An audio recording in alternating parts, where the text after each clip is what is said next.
Kakinada channel. శ్రీకాకుళంలో ఉన్న కూర్మ గ్రామానికి వచ్చాం. ఇక్కడ వాతావరణం, క్లైమేట్ చూస్తుంటే ఇప్పటికీ ఇలాంటి గ్రామం ఉన్నాయా అనిపిస్తుంది. కూర్మ విలేజ్ గురించి ఎంత చెప్పినా తక్కువే. ఆధునిక సమాజానికి దూరంగా పూర్వపు ఆచారాలతో జీవన కొనసాగిస్తున్నారు. అయితే ముఖ్యంగా ఏంటంటే ఇప్పుడు మనం బయట ఎన్నో గ్రంథాలు చూస్తున్నాం, భగవద్గీత, భాగవతం ఎన్నో చూస్తున్నాం. అయితే గ్రంథాలు ఏంటంటే అందులో ఎన్నో కల్పితాలు ఉన్నాయి. ఆ గ్రంథాలు చదవడం ద్వారా ప్రపంచంలో ఒక వ్యక్తి కూడా మారలేదు. కానీ మీరు చూసినట్లయితే ప్రాక్టికల్గా ఇస్కాన్ బుక్స్ చదవడం వల్ల ఏంటంటే ఎంతోమంది కూడా చేంజ్ అవుతున్నారు. ఈవెన్ రష్యన్స్, అమెరికన్స్ వాళ్ళు ఎంతో అంటే వాళ్ళ మీద ఈ ఎఫెక్ట్ అనేది చూపిస్తుంది అనమాట. అయితే ఎటువంటి సామాన్యుడైనా సరే ఈ పుస్తకాలు చదవడం ద్వారా వాళ్ళు అర్థం చేసుకోగలుగుతారు. వాళ్ళ జీవితంలో ఎంతో మార్పు అనేది వస్తుంది. పూర్తిగా 60 పైగా భాషల్లో రచించబడ్డది అనమాట. అంతేకాకుండా మొత్తం 180 గ్రంథాలు మీకు ఇందులో లభిస్తుంది. సో ప్రతి ఒక్క విషయం గురించి ప్రపంచంలో ఏ విషయంలో మీరు తీసుకోండి, ఆస్ట్రాలజీ, ఆర్కిటెక్చర్, ఎపిస్టోమాలజీ ఇది తీసుకున్న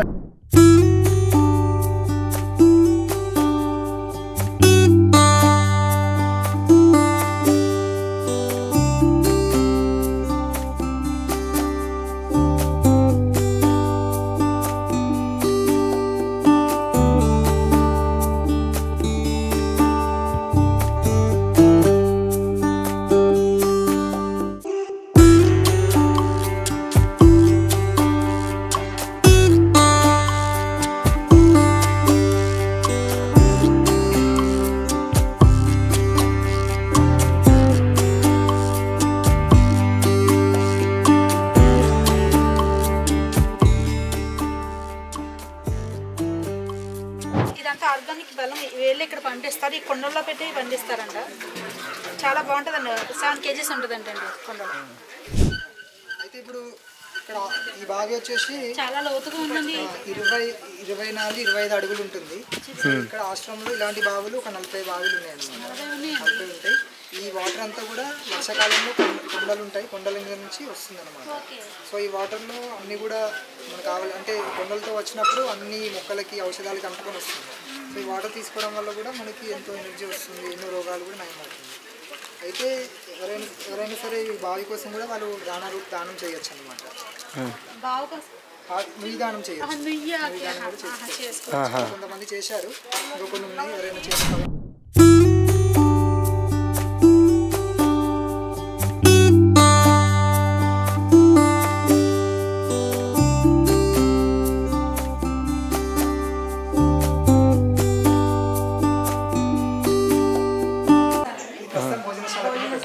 ఒక 30 మంది వస్తూ ఉంటారు.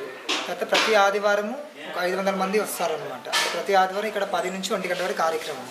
ఆ రోజు వచ్చిన వాళ్ళందరూ కూడా ఇక్కడనే కూర్చోబెట్టి అందరికీ లంచ్ కూడా ఏర్పాటు చేస్తున్నారు. మీరు చూస్తున్నారు కదా, అంతా కూడా న్యాచురల్గా ఇక్కడ తాటి, తర్వాత పెంకులు, తర్వాత ప్రతిరోజు కూడా ఆవు బెడత నలకడము, పెద్ద పెద్ద కార్యక్రమాలు కూడా ఇవన్నీ వాడుతూ ఉంటారు. కత్తిపెట్టి చూడండి ఎంత ఉన్నాయో. మనం చిన్నప్పుడు వాడేవాళ్ళం కత్తిపెట్టి. ఇవన్నీ చాక్స్తో కట్ చేస్తున్నాం, కానీ పూర్వకాలం అన్నీ ఇలాగే చేసేవారండి. ఇంకా చూడు చూస్తున్నారు కదా, ఇది వంట పాత్రలు, ఈ పంచలోహ పాత్రలు అంటారు. మేము ఇక్కడ స్టీల్ ఎలా వాస్తారండి అసలు అన్నీ చాలా బరువున్నాయి. ఇక్కడ స్టీల్ కానీ అల్యూమినియం కానీ పాత్రలు వాడాం. దీన్ని పంచలోహ ఇక్కడ అమ్ముతారండి, దొరుకుతాయా? ఇది మేము అక్కడ కేరళ నుంచి తెప్పిస్తాం. అల్యూమినియం పాత్రలు ఎందుకు వాడట్లే అంటే అందులో కొంత డిగ్రీస్కి వెళ్ళంగానే మీరు చూడవచ్చు ఏదైతే వండుతున్నారో దానికి ఒక కోటింగ్ వస్తుంది అనమాట. అది పాయిజన్. అందుకని ఏంటంటే స్టీల్, అల్యూమినియం వాడట్లేదు. స్టీల్ కూడా ఏంటంటే మనం కొన్నిటికే ఫ్రైయింగ్ కోసం దీనికి వాడుతూ ఉంటాం. కానీ ముఖ్యంగా మేము ఇందులో ఈ పాత్రల్లో నుంచి ఒక 100 మందికి ఉండొచ్చు. మీరు రైస్, అన్నం, పండుగలకు వాడుతున్నాం. అంటే ఇక్కడ ప్రతి కృష్ణాష్టమి ఒక 10,000 మంది వస్తారు. ఆ టైంలో కూడా మేము యూజ్ చేస్తుంటాం. నిన్న మా గురువు గారు వచ్చారు, ఆ కార్యక్రమం 5 రోజులు జరిగింది. ఆ టైంలో ఇంచుమించు ఒక 5,000 మంది వచ్చారు. అప్పుడు కూడా ఇటువంటి పాత్రలు యూజ్ చేసాం. ఇవి చాలా స్ట్రాంగ్గా ఉన్నాయండి. ఒకళ్ళు అయితే దీన్ని లిఫ్ట్ చేయలేరు. నాకు తెలిసి ఒక 4 అన్న ఉండాలండి. 4 మెంబర్స్తో లిఫ్ట్ చేయగలరు. ఒకళ్ళు చాలా బరువు ఉన్నాయండి. అసలు మన ఎక్స్పర్ట్స్ ఇవన్నీ ఆర్గానిక్గా పండించినాయండి. మీరు చూస్తున్నారు కదా ఇక్కడ వంకాయలు, ఇప్పుడు చూస్తున్నారు కదండి ఇవన్నీ ఆర్గానిక్గా పండించారంట. గుమ్మడికాయలు మందు పట్టకుండా, ఏ మందు పట్టకుండా ఒరిజినల్ కాయలండి ఇవి. ఇక్కడ వీళ్ళు అమ్ముతారు కూడా. అరటికేలలు ఇక్కడ ఈ అట్టికాయలు చూడండి ఎంత పెద్దగా, పచ్చి అట్టికాయలండి ఇవి. కూర అట్టికాయలండి. ఇవి కూడా అమ్ముతారా? లేదండి ఇక్కడ వారికి అవన్నీ ఇక్కడ వరకు. ఏదైనా ఎక్సెస్గా ఉంటే మేము బయట పెడతాం. చూస్తున్నారు కదండి ఇది వంటశాల. సో ఇక్కడ ప్రతిరోజు కూడా వచ్చిన వాళ్ళకి బయట వాళ్ళకి ఒక రోజు ఒక 30 మంది వండుతూ ఉంటాం. ప్రతిరోజు కూడా ఇక్కడ 20 మందికి భోజనం వండుతాం అన్నమాట. సో ఇక్కడ వండే వాళ్ళు కూడా మీరు అనుకోవచ్చు పెద్ద వయసు గల వాళ్ళు లేదంటే స్త్రీలు కానీ అనుకోవచ్చు. కానీ నిజం ఏంటంటే ఇక్కడ వండే వాళ్ళందరూ కూడా 16 సంవత్సరాలు పిల్లలు వండుతూ ఉంటారు అన్నమాట. వాళ్ళకి ఈ 16 సంవత్సరాల పిల్లలు కూడా వాళ్ళు ఒక 1000 మంది వరకు కూడా వండేయగలుగుతారు వాళ్ళు.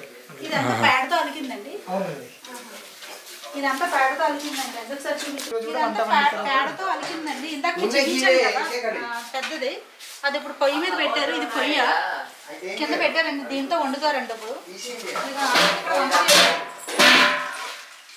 ఎంత ఫుడ్ దీంట్లో వండేసి అది బయట తీసుకొస్తారు. కానీ ఇది పర్మనెంట్గా ఇలా ఫిక్స్ చేస్తారండి. చూడండి ఇక్కడ మంట పెడతారు అనుకుంటా లోపల. అవునండి కింద మంట పెడతాం బొగ్గర వండుతున్నారు. ఒకసారి చూడండి.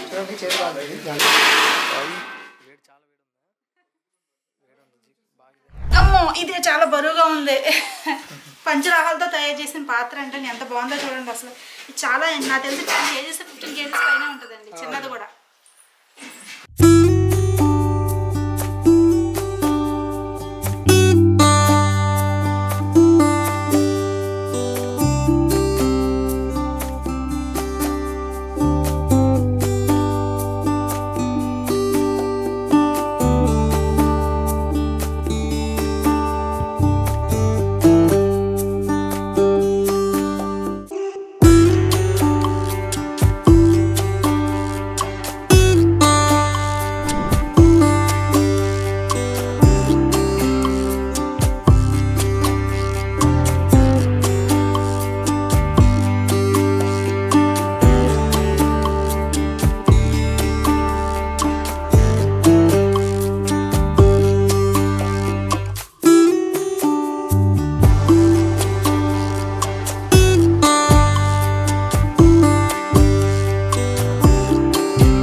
పేడతో అలికారు, పైన జమ్మి.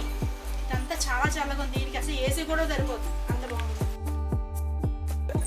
సేల్ చేస్తారనుకుంటాండి. మొత్తం అన్ని ఇంగ్లీషు, హిందీ, తెలుగు అన్ని లాంగ్వేజెస్లోనే ఉన్నాయి. ఇక్కడ భజన చేస్తారండి, పూజలు చేస్తారు, ఏదైనా ప్రోగ్రామ్స్ ఉన్నా అన్నీ ఇక్కడే చేస్తారండి. చాలా అంటే చాలా ఎక్సలెంట్గా ఉంది. కిటికీలు అండి చూడండి, మనకి విండోస్ పెట్టుకుంటాం కదా ఇంట్లో, అలా దీన్ని విండోస్ కూడా పెట్టారు. ఇక్కడ నుంచి అంత గాలి వేస్తుంది. మన ఇంట్లో విండోస్ ఉంటాయి కదండి, ఆ టైప్లో విండోస్. ఇది కూడా ఎదురు కలతోనే చూడండి అసలు ఎంత బాగుందో.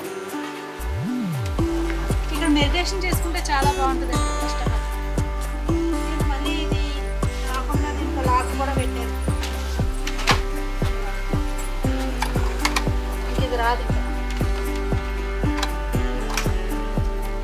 చూడండి ఎంత ప్లాన్గా అసలు ఇది బిల్డ్ చేసేది.